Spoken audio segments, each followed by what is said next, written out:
everyone, it's Nick. Welcome back to my channel. Okay, this is a very different video than I've ever done before. I'm a little bit nervous. I'm getting up and out of the chair, which is kind of my safe place. So this is a little bit new for me. But I thought, I wanted to do this type of video for a while now, where I have some great interior design friends and people that have really beautiful spaces. And I thought, why not tour these wonderful spaces, get to know the designer or the homeowner, and start to see kind of what makes them tick and why they make the choices that they do. And I thought I would share that with you all here on YouTube. So today, the fantastic Karin Bohn, who is an interior designer here in Vancouver, has agreed to tour 2 spaces with us today, 2 apartments, very different. Let's go check it out. Karin! Nick! Hello! It's so nice to see you. Okay, guys, this is Karin Bohn. She has House of Bohn, so she's an amazing interior designer. I'm gonna say like one of the best in the city. I'm not gonna lie to you. That's like just very sweet. She's inspired me a lot, and she has House of Bohn. She also has a Netflix show and a YouTube channel, and I actually hired Karin back in like 2013 and 2014. She did a couple of projects for me, and she did, of course, a fabulous job.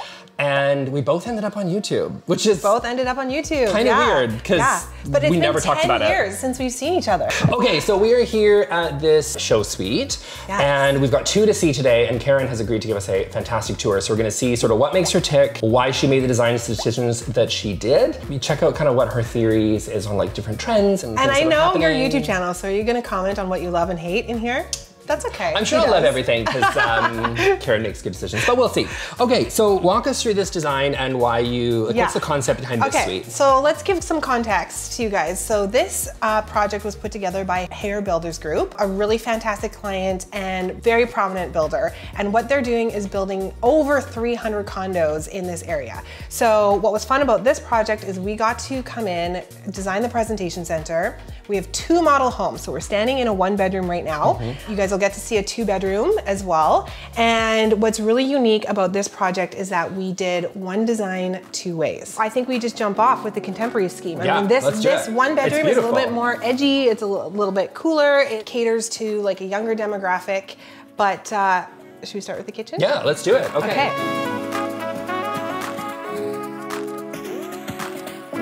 So the scheme throughout the entire project, the palette is oak, white, and black. And so we wanted to play with that 2 ways. In the contemporary scheme, what we've got is this fantastic, clean contemporary kitchen. So we've got flat panel white uppers. We've got this stacked white tile, black hardware, so black plumbing fixtures, black hardware.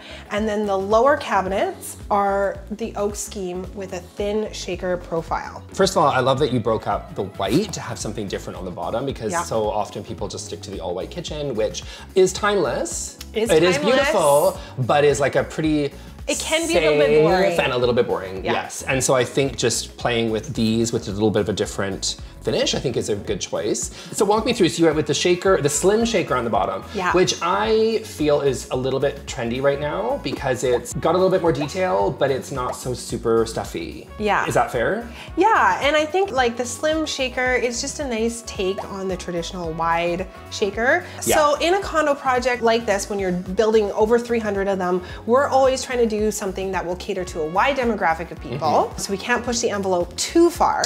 But for me, doing a contemporary kitchen, I wanted there to be a little bit of texture, which is why we've got the flat panel uppers. So very contemporary, clean lines, a little bit of texture with the backsplash tile. We've got a solid surface countertop, but we didn't want to pull this all the way up because to me, that would just read a little too simple, a little too clean. Interesting. And then that's where this thin shaker comes in. A little bit more texture, a little bit more visual interest. Because if this was just a flat panel, again, I feel like it might be a little bit flat. Yeah, I think this makes sense for an audience or a homeowner that's gonna actually want to see that. It's interesting, but safe at the same time, kind of, you know what I mean? If that makes sense. What I love about this kitchen too is the black island. So I'm just gonna point that out because, I mean, I really wanted to go all black lowers, and in a way, I kind of feel like that might have been really successful in this scheme. I think you could have done it, yeah. Right? But I do love that the island is black. I think that adds like a little punch and a pop. It's a statement island.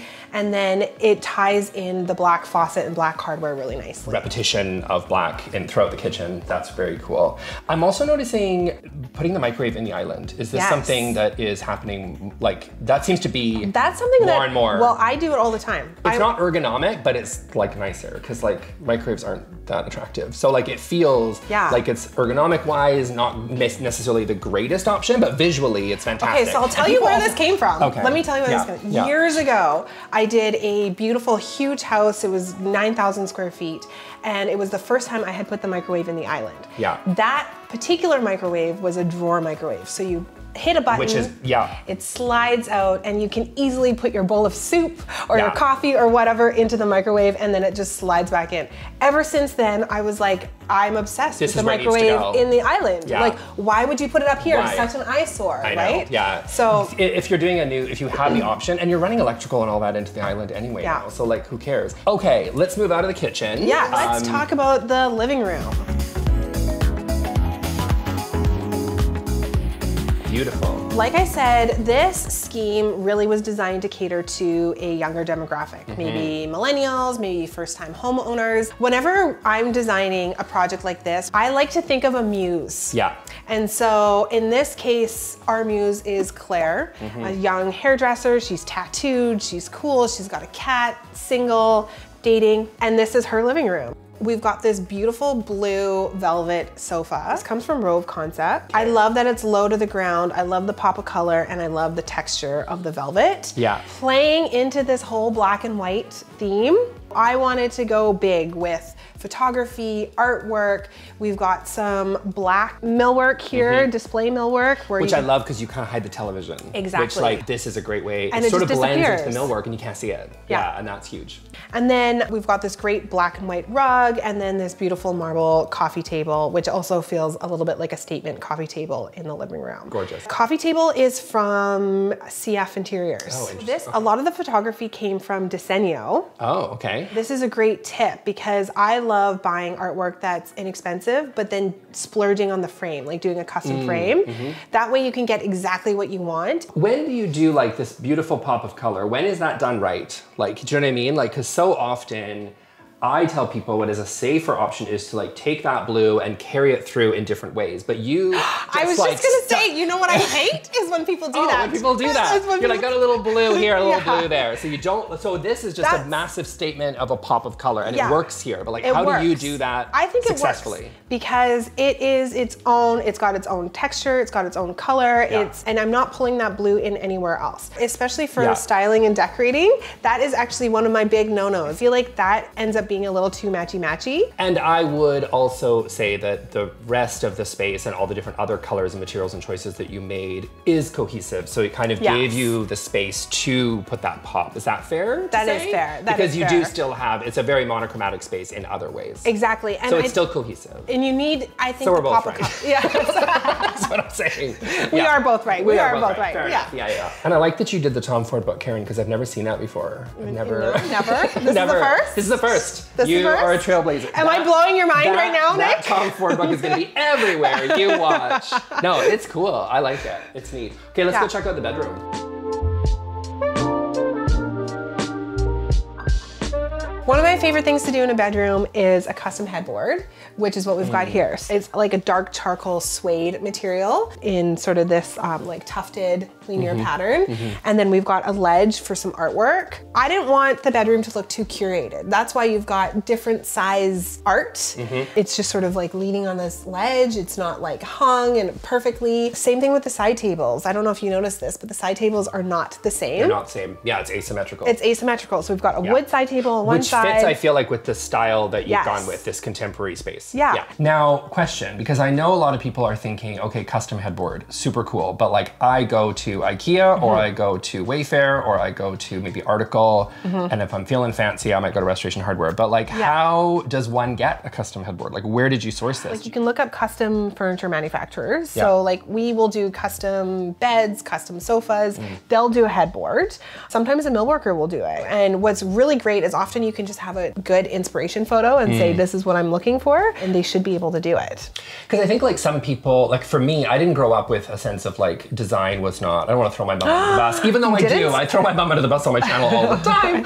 But I do think that like, If I wanted countertops, I went to IKEA or I went to Home Depot. Like those were our options. We didn't know, a stone yard did not dawn on me until basically I met Karin. So like, didn't know that was a thing. And so some people, I think they want I'm this. so happy I got to introduce you to the world of stone yards. You did. It's a fun world. And now it's like, you just can't get enough. When you actually, I think, because a lot of people, they don't know what to do and they see these designers do this amazing work. When you just stick to those retailers that we all know, the Home Depots of the world, no shame in Home Depot, but at the end of the day, it's like, if you want this, where do you even start? Millworker or a furniture manufacturer. Furniture manufacturers are probably a little bit easier to find, and even some vendors, like I've mentioned CF Interiors, where we've gotten a few of the pieces from, they will even do custom work. And what I love about this is, so standing in this bedroom, when you do a headboard that's wall to wall, it kind of maximizes the space, right? It makes it feel a little bit bigger. It's built in. If you have built-ins around your TV, that's always going to look a little bit better than taking a couple of bookcases and just sort of. It's going to feel more custom. Yeah, it's going to feel more custom, a little bit more tailored. So love that. Okay.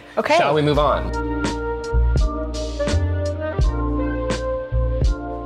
So we're walking through the walk-in closet to the bathroom. I'm a little bit ahead of the game. Wow, this wallpaper. So this wallpaper is from one of my favorite wallpaper companies in the entire world, New Wall. They're based out of Toronto, but they have wallpaper collections that come from everywhere and anywhere. This particular piece was really inspired by tattoo art. Claire, because she's tattooed. Yeah. She's tattooed. And so this is just a big dramatic statement. Again, a very neutral bathroom, some personality. Yeah, because this would have looked like been there, done that if you had just done like porcelain tile all over the place. Yeah, right? Or just a paint color. Yeah. A little bit flat. But this gives it a lot of personality. And again, I like that it's kind of like white and we're just playing off the white and black. We talked about trendy versus like, is this a trend that's gonna stay? Because again, trendy can be timeless, but still just, you know, be having a moment. I think people are scared of wallpaper because they think it's horrible to take down. Is it something that you think Don't be scared of wallpaper. I know, like, and it's, you're right though, because it's like, okay, I'm done with the porcelain tile, so we did that, and now we're like, okay, or a stone or whatever. What am I gonna do with this other wall? I could either keep going, or I could paint it. Yeah. And I can tell you 99% of the people would just paint it because they just, because it's like, well, it's easier to change, it's relatively cheap, and wallpaper is like intimidating. Yeah.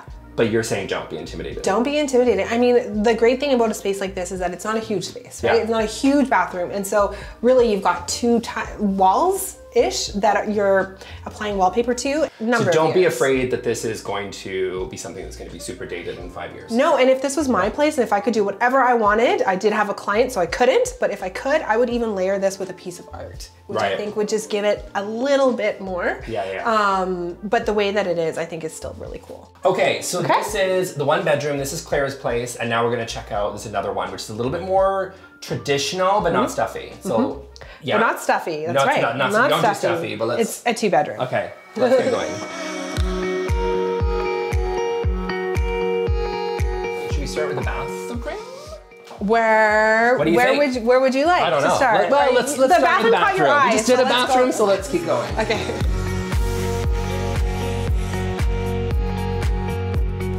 Standing in the bathroom. So immediately you can see that this is a completely different vibe, right? This a little bit more traditional, a little bit more calm. Same materials and base palette though. That's something I do want to point out. So we still have the solid surface marble looking countertops. We've got the black fixtures and hardware. The bathrooms all have white vanities and then black accents like the lighting, the mirror. But what's different in here is that we've got some traditional looking molding. And then some wallpaper above. And this is entirely different than Claire's home. Yeah, that's more New York, this is more Paris. Yeah, the style is very different.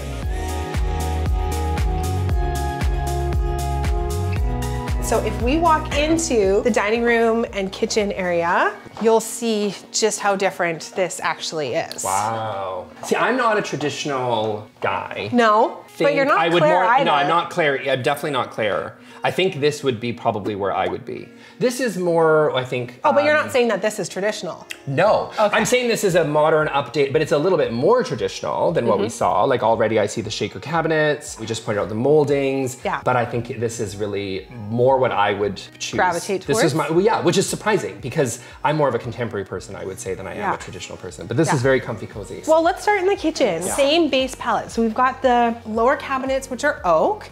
In this case, the island is oak, it's not black.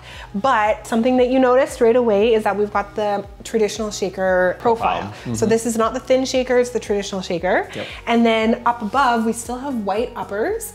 But again, these are in a shaker profile. So already you're getting a little bit more sense of traditional millwork. Same tile on the backsplash. The only thing is that this tile was installed differently. So this is in a herringbone pattern. It's not a stacked pattern. And then we still have the same black faucets, black hardware. I would say in this whole space that probably brass or gold is sort of the base metal. Is that fair to say? But then you have a lot of black. Yeah. And you also have stainless steel. So can you walk me a little bit through like mixing metals? What are your thoughts? Because it's very controversial on the channel. On should you mix metals? How do you mix metals? Don't you? Do you, don't you? Like, is it boring to not mix metals? Like, is it better just to use one? But you've got basically 3 here.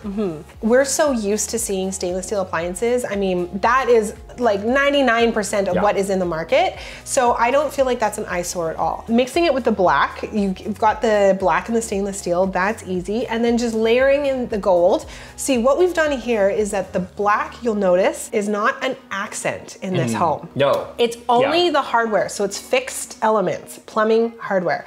Whereas the gold comes in as an accent. So you see it in furniture, you see it in the picture frames, you see it in some of the styling and decor pieces. So that would be my tip is you can have one metal that's sort of like a base metal with on your fixed elements, and then another metal that you layer in for decor. Yeah.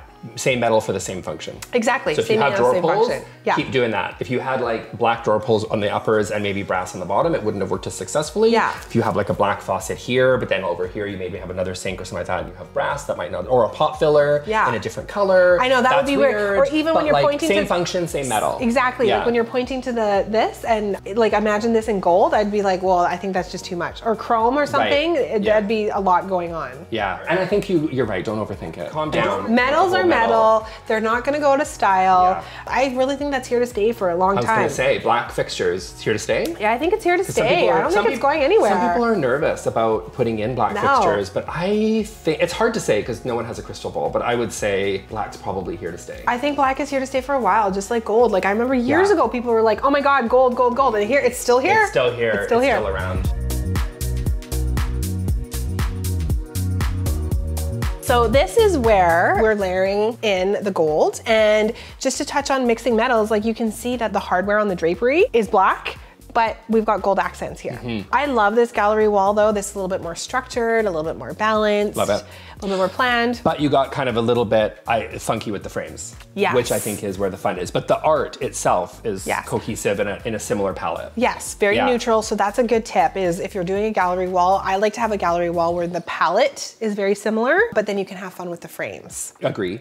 And just so we're clear. And okay, also I love that the accent lighting, because I always say that like don't forget your accent, especially over art. Yeah. Because this would have been not nearly as interesting had there been no accent lighting. Right. It would have been a nice gallery wall, fine. But this, I just think these what I like brass, about accent fixtures go a lot. Go a long way. Yeah, exactly what you're saying is that it really grounds and anchors a gallery wall. Yeah.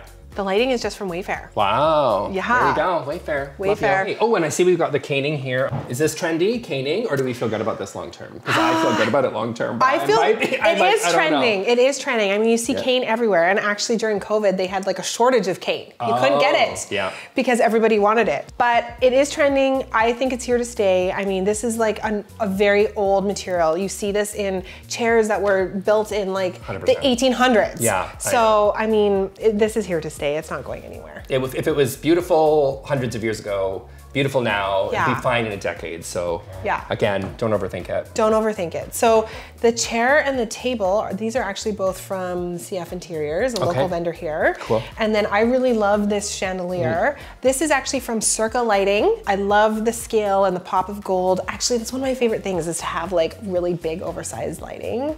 I've noticed that. Yeah, I noticed that also in the bedroom. I don't know if you guys caught that, but the oversized lighting over the bed. Yeah. Yeah. I just think it just adds so much to a room rather than having just like a really tiny light. Go big with the lighting. Go for the statement. So that's Circa Lighting. And then speaking of statement lighting and oversized lighting, we are in the bedroom.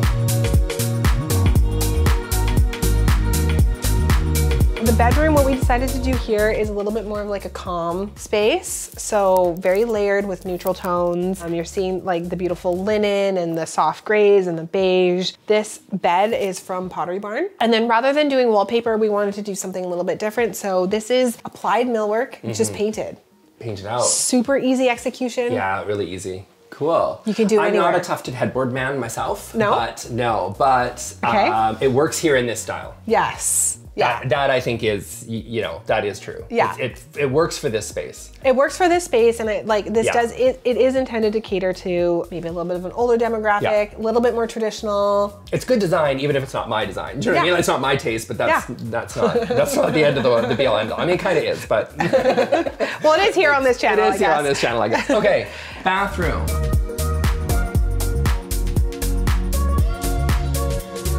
The ensuite.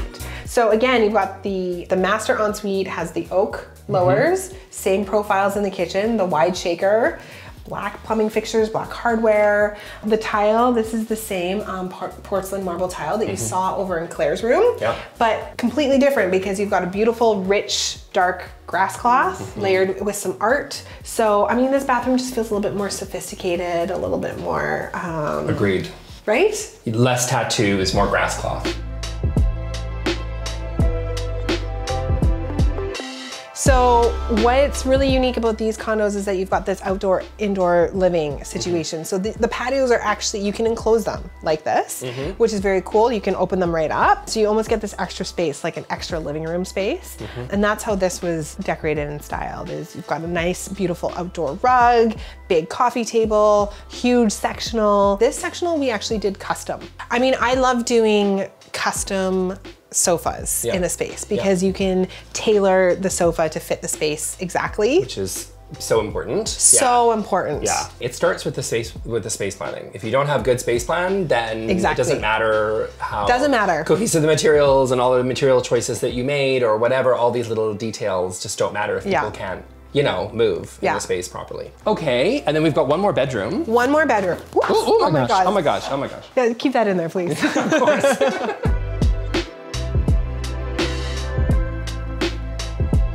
So second bedroom. So the intent behind this space is to show a little bit of flexibility. So we've got queen size bed, tons of space around the bed, which is great, but we've also have a little den office nook. So in this case, we've converted the closet to this little office nook. The reason for that is we want to show what you could do. And there you go, you got a map of Paris, just like I said. Oh, there you go. Oh, lovely wall moldings, beautiful, painted out. So that's it, that's our house tour. Thank you, Karin, that was amazing. It was so fun to see you. So fun to see you. Yeah. Thank you so much. Thanks for having me. Lovely to see you. Nice to meet all of you guys. Again, I'm going to put all of her social links and her YouTube channel and all the rest of it down in the description. Any products, by the way, that we see here, I'm going to try to link as many as I can find myself. Yeah. Hopefully I can get those links from you and we can go from there. So thank you so much. This was wonderful. No, this was super cool. Thank you. Really great. Cool. Okay, so that's it for me for today, guys. I hope you really enjoyed this video. Comment below which one you like. Did you like the sort of chic, neutral Parisian version of this design, or do you prefer the contemporary black sort of Manhattan chic? Comment below and let me know. And of course, you can always subscribe because I hope to do more of these. Let me know if you guys like this video and I might do more tours like this because this was a lot of fun. So we'll see you all in the next video. Thanks a lot. Bye.